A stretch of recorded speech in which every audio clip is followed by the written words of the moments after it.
Hi, and welcome to the X22 Report.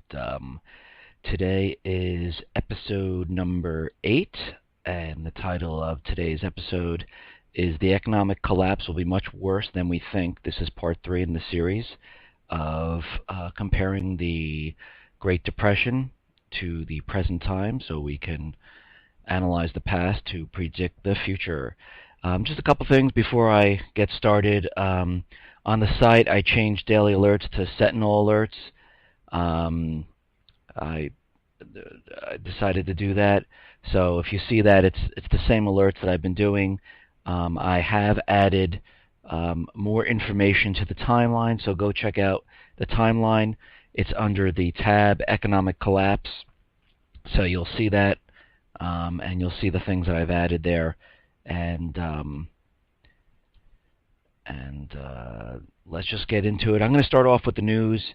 A couple of important things that I think that's going on here. I mean, we're seeing riots and we're seeing protests going on in Spain and in Greece. Tens of thousands are marching in Spain against unemployment and economic scandals. They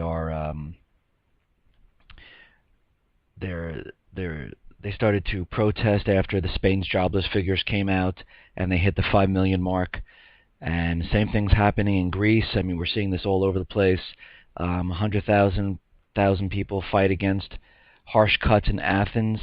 The unemployment, suicides are going up there, and people are screaming enough is enough. And we're gonna be seeing a lot more of this. And soon this will be coming to America. I mean, there's just no doubt in my mind that we are headed in this direction, and we're going to see more and more of this. Another thing in the news that I thought was very interesting is that North Korea cuts hotline with South, and then, I mean, to me it looks like they're looking, North Korea, the way we're painting it, is they're looking to start something. And, they're developing their nuclear weapons and their missiles, and I'm sure there's some type of underlying thing that's going on here that I'm looking at to see what's going on and why this is happening. If someone has something on this, let me know. And but there's a lot of tensions between the North and the South again, and so we know there's sanctions going on, but there's something really underlying. I'm sure it has to do with the central banks, because it always has to do with that, and we always come back to that. And it seems like everything that's going on in China, Japan, the Middle East, it's all the central bankers creating the wars. And from what's really happening.com, Mike Rivera wrote a great article about all wars are central banker wars. It's on my site, or you can go to his site. Just read about that, and you'll see. Another thing that I find very interesting, and this goes right into, and I had to fit this into the timeline of comparing the Great Depression and what's going on today about Wall Street disaster plan, trading without humans. Now, I know they're in this article that I see, they're talking about disasters like hurricanes or power outages where they can run on generators and keep the markets going, and they're looking to fully computerize the markets without humans at all. And to me, this was very interesting because this fit right into what we're going to discuss right after this in part 3. But I feel that they're going to be using this along with the plunge protection, along with the high frequency trading, and getting the humans out of the mix so they can keep these markets propped up, and they don't have to worry about emotions or people doing something rash and trying to get out of the markets, where they have full control of how everything reacts to news. And this completely goes into part 3, and it's just funny how this came out at the same exact time. But that's what I have for the news today. and I really wanted to get into part 3 and go down and talk about everything that all my research and everything that I've done to compare everything. Now, I'm going to take it step by step. Now, part of this is factual information of what's going on today compared to the Great Depression, and some of it is scenario-based, and the information that I'm using is from the Great Depression information, and I'm just using it to extrapolate the scenario that we'll be using to predict what's going to happen when the collapse comes today in the present day. So let's just get started here. We have the Great Depression, and back in the Great Depression, the banks invested depositors' money in their savings without their knowledge in speculative trading. So what does that tell us? They were using people's money in the stock markets.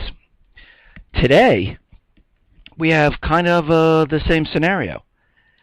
Because of the Glass-Steagall Act, which was repealed in 1999, banks are able to use depositors' money for speculative trading. So we're looking at this, and we're doing the same exact thing. And this is this kind of stuff that kind of scares me, that we're doing everything, all the points from part 1, part 2, and now we're in part 3. We're doing the same exact things. Now, back in the Great Depression in 1929, the banks didn't have enough to honor depositors' withdrawals. This caused a run on the banks and bank holidays, because back then there was no FDIC. FDIC right now insures up to $250,000, and right now, approximately the FDIC, there is $4.7 trillion in deposits, and the FDIC only has $13.6 billion in their fund to cover the $4.7 trillion on deposit. Now, coming up in January of 2014, they are only going to cover $100,000. So they're going back to the $100,000 limit. So, right now, they don't have enough. If there is a bank run, they do not have enough to cover everyone trying to get their money out at all. And you have to remember, banks only need to keep 10% reserve on hand in the bank. So they don't have everyone's money sitting there. They only have 10%. So they don't have that much money on hand in the bank. So if everyone takes a run on the banks, they have nowhere enough money to hand out to everyone. So, we're looking at these two situations, and they're very, very similar. Even with the FDIC today, they're still very similar. The FDIC is great for little, one bank goes bust, 2 banks go bust, but if we're talking about 15, 20, 25, 30, it's just not going to work. Now, prior to the crash of 1929, there were warning signals in the spring of 1929 and in the summer, where the Dow was dropping, it was propped back up, the Dow was dropping, it was propped back up. We're kind of seeing the same things now. The Dow drops 200 points, it goes back up and makes an all-time high.